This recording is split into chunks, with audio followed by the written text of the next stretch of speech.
Hello everybody, today we are here with Father Oliver. Would you like to introduce yourself? Right, I'm Fr Oliver, and I'm a Maltese Jesuit. I've been a Jesuit for the last 64 years. And I come from a family of 4 boys. We were 2 Jesuits. One died very early at the age of 33, and the other 2 are married. I'm from Birkirkara originally. And I too, like many of you, was a student of the Jesuits. At the time we didn't have sixth form. And I joined the Jesuits practically at the age of 16 and a half.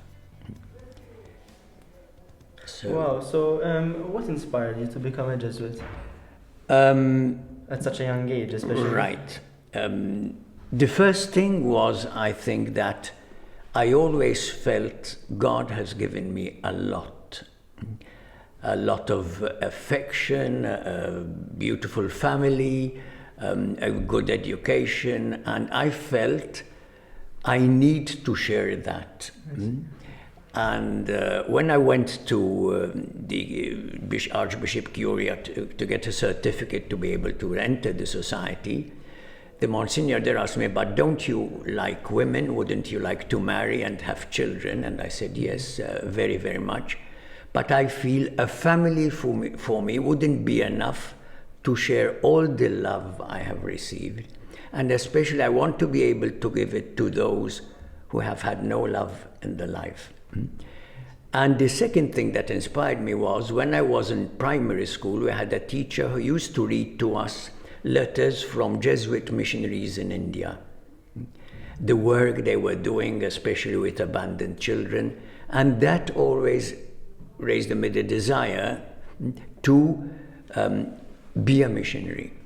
Okay, and when I came to the Jesuit school, my brother had entered the Jesuits, and missionaries used to come to speak to us. So my feeling was right. So these are the ones I wish to join to be able to become a missionary. All right, okay. And could you briefly describe the process of Jesuit formation? Well, usually when you have the feeling that, yes, maybe your calling is to be a Jesuit, all right, you're interested to know more about the Jesuits, then you can approach some Jesuit and talk to him about it, and he can address you to a person who can accompany you through the process of discerning, is this really my calling or is it not? Then if it is, and you're accepted by the authorities in the society, you have 2 years of novitiate. That's the introduction of what is being a Jesuit, what is spiritual life, prayer life, etc. So it's sort of an introduction. Then you have 2 or 3 years of philosophy. Then between philosophy and theology, we have 2 years of experience. As for example, in the sixth form, you had Brother Alessandro and now Brother Raul. Yes. It's an it can be in a school, it can be working with JRS, it can be others. Mine was at St. Aloysius College, and at the time we were 9 young Jesuits doing that experience. And one other thing I always wished to be was a teacher. And right. Jesuits have schools. Yes. So that was a very beautiful experience for me, and confirmed me in, yes, one of my missions is in teaching and education, not just teaching, but education. And after that I went to theology, so I did my philosophy in Italy, North Italy, and I went to theology in France. After my 2 years in Egypt, I felt the calling to go to the missions, but when I asked to go to India, the government of India closed the doors to missionaries. So I didn't know where to go, and a friend of mine, a Jesuit, Maltese Jesuit, with whom we had grown up together, was in the Middle East, and he said, come to the Middle East. So I asked to go. My superior here told me, you're not mature enough yet. Wait, because I was still very young. Yes. Wait 2 years and then you'll go. But my pride, I mean, I've been 7 years a Jesuit, or 6 years. I've done philosophy. What more do I need to be mature?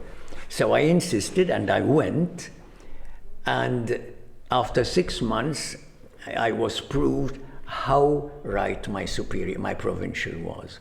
I wasn't mature, and I came back rather humiliated in a way, okay, because it was a failure, and it was my first failure in life, and it wasn't easy to handle. So I decided I'll never go back to the missions again. I'll stay in Malta, which is safe for me. Then I went to theology, and in theology I was with the students from the Middle East, and they were telling me, come back, come back. But I came, I was ordained a priest in 1972, and right after my ordination, of which I had always dreamed of being a priest to be able to, I went into crisis. Okay. I had a very, very bad depression. I had to stop my studies for 2 years. I was in Nashar doing manual work with Brother Salvo and Brother Frankie Borg, and just resting. And in that crisis, I was telling God, where are you? Why has this happened? I've given you everything. And at the moment when I thought I had reached what I wished most, suddenly the ground has disappeared from under my feet. May I ask what the crisis was exactly? Right, I'm coming to it. Okay. So I believed it was just a psychological depression, as people can go through easily. Yes. And in fact, I went to a psychiatrist, and I was receiving treatment for that. But still, with all the treatment, there was something still lacking. And one day I told God, well, if you don't answer, what's the use? And I thought really of ending it all. But then on Maundy Thursday, which is the Feast of Priesthood, that day priests don't celebrate together. They all celebrate either with the bishop or the whole community, but they don't celebrate. Right. And when my brethren Jesuits told me, come, let's go to celebrate Mass, I said, I took medication, I'm feeling tired, you go, I'm going to rest. And I intended resting forever. But at that moment, I felt a voice inside say, go and celebrate Mass now, and you will find me. So I went, and as I was breaking the bread, I was all alone, I felt very strongly the presence of Christ telling me, allow yourself to be broken with me. Give me your life, don't resist anymore. And I understood that my depression was not psychological, but spiritual. I was saying no to God because I didn't want to be humiliated again. I didn't want to give up my whole life. So at that moment I told him yes. And the depression disappeared. And that is where I knew, so it wasn't psychological, it was. And so, but after that I had, right after my depression, they discovered a cancer in the stomach. I was 30 years old. And I was operated on urgently. And after 3 days of the operation, I had an interior hemorrhage which wouldn't stop. And the surgeon came and he said to the sister, look, I've tried everything. This is the last resort. If after half an hour this doesn't stop, then don't call me again. Call the undertaker, call the priest to give him extreme unction and prepare him. Okay. So when they all left, I said, well, now, if in half an hour I'm going to face God, what can he ask me that I haven't given? And although when my depression left, I had said yes, I still didn't write to my superiors asking again to go to the missions. So Father Arupa was coming to Malta right after I came out of hospital. And I wrote to him saying, I want to go to the missions, but not the Middle East. I asked for Brazil, because I'm a romantic. And I imagined myself being on the Amazon River on a canoe, going around baptizing the Indios of the Amazon. I never met you. And the answer came, yes, to the Middle East. Okay. And I don't give up, God doesn't either. When He wants to lead you somewhere, if you're ready finally to answer, He says, so I said, okay, I couldn't say no. And my mother was crying, and I told her, Ma, don't cry. I'll never possibly live with the Arabs, with them. So I just took a ticket for a month, so as to save my face, tell the superiors I tried, it didn't work out, and I'll come back. Yes, yeah. But in a way, God was waiting around the corner. I went to Egypt, and it was love at first sight. Although everything was there for it to be a failure, because I come from a very punctual family. My father, if I arrived a minute late, it would be a whole scene. And Egyptians and most Arabs are not very punctual. The first appointment I got in Egypt, the second day I was there, they arrived only 7 hours late. And they couldn't understand why I was flustered. Okay? Being a city in the middle of the desert, you have dust everywhere. Yes. Okay? The traffic is crazy, and my room was on the main thoroughfare, on the main railway station. So at 4 in the morning, you'd have trains coming in with the whistles blowing. And yet, somehow I felt, this is my place. And it was very, very clear, and it hasn't changed yet. I mean, that was 1974. So, and when I came back in the summer to pick my things, because I had left everything here, convinced I'll be back after a month, my mother looked at me and I said, now I know you finally found your place. I can see you are at peace. So even she then accepted it. Okay. So then, well, I remained in the Middle East. For how long? Only 47 years. Wow. I wish I could go back, and I've asked to go back. I needed 3 years of a break in 2019, and I asked to come for 3 years, also to enjoy my family a bit, because I hardly knew any of my nephews and nieces. But after I came back and I asked to go back, my superiors told me, well, now you're 80 years old, maybe it's better you remain where you are. You're advanced in age, so I'm here. I see. Wow. The story. And in this process, okay, I've been, as I said, teaching. I spent 42 years teaching in Jesuit colleges and also a private school. When I taught at St. Lucius College, I taught at the Istituto Massimo in Rome, and I taught at our college in Egypt. We have a big college. And I taught in a school in France for special cases, social cases. So we had only 90 students in the school, but each student had at least 3 brushes with juvenile courts and had been kicked out of at least 3 schools before coming to us.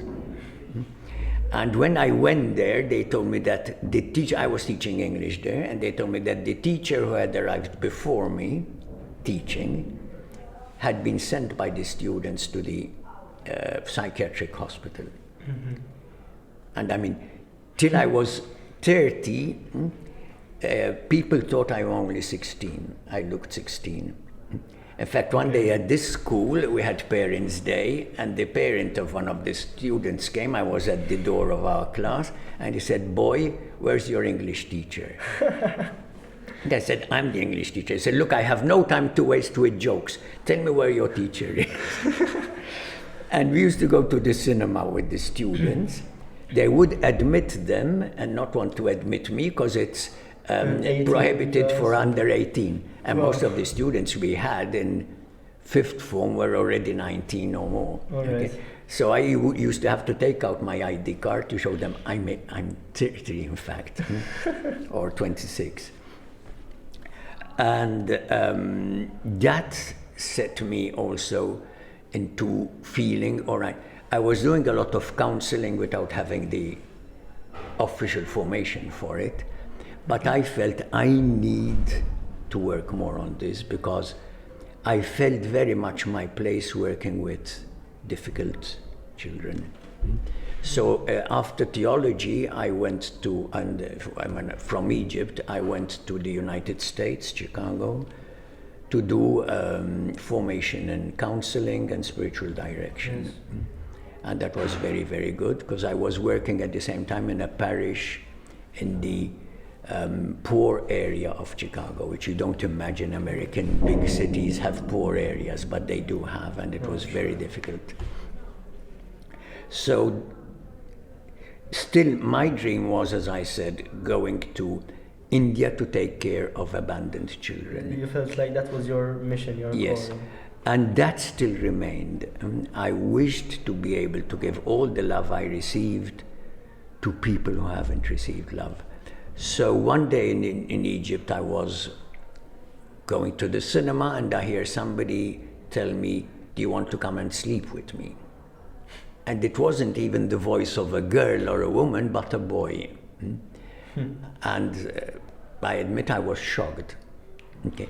So I looked around, and the way I looked at the boy, probably, he was taken aback and he said, "I'm not beautiful enough?" And I said, "No, it's not that, but first of all, I'm not used to such proposals. And then you're a boy." And looking, well, he had the physique of an 18-year-old, a beautiful 18-year-old boy. But when I looked properly, he said, "You can't be more than 14. He had no hair, okay. And he said, "I was 14 yesterday." So I said, "What on earth makes you do this?" And spontaneously, I said, "If you want to change, I will help you." Okay. And he said, "Yes, can you pay me $500 a night?" I said, "Not even a year. I used to earn $80 a month as a teacher between college and university." So I said, "But what makes you do it?" And he explained to me that he was 12 years old when his father died. The family of the father obliged the mother to marry the youngest brother of her older husband, okay, so that the little land they had wouldn't go out of the family. Yes. And she was 28, and this man they obliged her to marry was only 18. Okay. And he had no intention to work. So he told her, "Take your child out of school and send him to work." And that was his work. And he went looking for work. Of course, they had no certificates, nothing. Exactly. So finally he found a Kuwaiti who told him, "What are you doing?" He said, "I'm looking for a job." He said, "I'll give you a job." And unfortunately, he taught him prostitution. He gave him a lot of money. Okay. Imagine a boy of 14 having $500 in his hands in a night, because he got him 4 others. So in a night he passed to 5 people. So, but at the same time he said, "But if you change your mind and you want to meet me, I'll be here every Thursday." And for 3 years we met every Thursday. After 3 times we met at our place, because I felt safer being in the community. Okay. And after 3 years, he finally came and said, "Do you still want to help me change?" And I said, "Yes." He said, "I want to change because I feel I've become a slave of sex and a slave of people who are exploiting me." So what I did was I sent him to learn a trade at the Salesian school, Don Bosco. They had an evening classes. Okay. So he learned a trade, and then, because he was attacked with knives by the people who were the pimps who used to make him work, because they lost a lot of money. And for 6 months, I couldn't go downtown because I was at risk. And we sent him to work in Iraq at the time on petrol. So that's how it started. And that he brought another, and another brought another. And my dream was building a night shelter, because mostly it's at night that these people come out, so that they would be away from the street. But I found a lot of opposition, sometimes even from people in the church, because they considered if they're street boys, they must be Muslims. Okay, so they're not ours. And my answer was always, what do you mean they're not ours? We're here for everybody, and we are all God's children in the end. So, but I spent 25 years working with street children. And for me, that was where I felt most myself, where I felt this is my mission. And there were satisfactions, but you know, we easily judge children we see in the street children, as being bad, as people you can't trust, but when you hear their stories, you know, I always said, if I were in this situation, if this were my story, where would I be today? Just to give you an idea, imagine a boy of 6 years, okay? The mother had asked for divorce from the father because he drank every night and then beat her and the children. So she was afraid for the children and she asked for divorce. To take revenge on the mother, because she humiliated him in front of people, he took the boy of 6 years, tied him with chains from his feet, pulled him up to the ceiling head down, got 4 half-brothers to beat him with sticks, and then he burnt his forearms with acid. Okay. And he swore he would kill him. So this boy had to run away from his country, he was Syrian, and lived on the streets in Egypt, in Lebanon, till his father died when he was 18. Okay. Can you blame that boy if he becomes violent? If he, then on the streets you learn a lot of bad things. Yes. But how can you judge him? And at the same time, when these people find someone who treats them as human beings, who shows them respect, who shows them affection, they do change. So that was an amazing story. Thank you very much for coming for this interview, Father Oliver. I hope you all enjoyed it as well.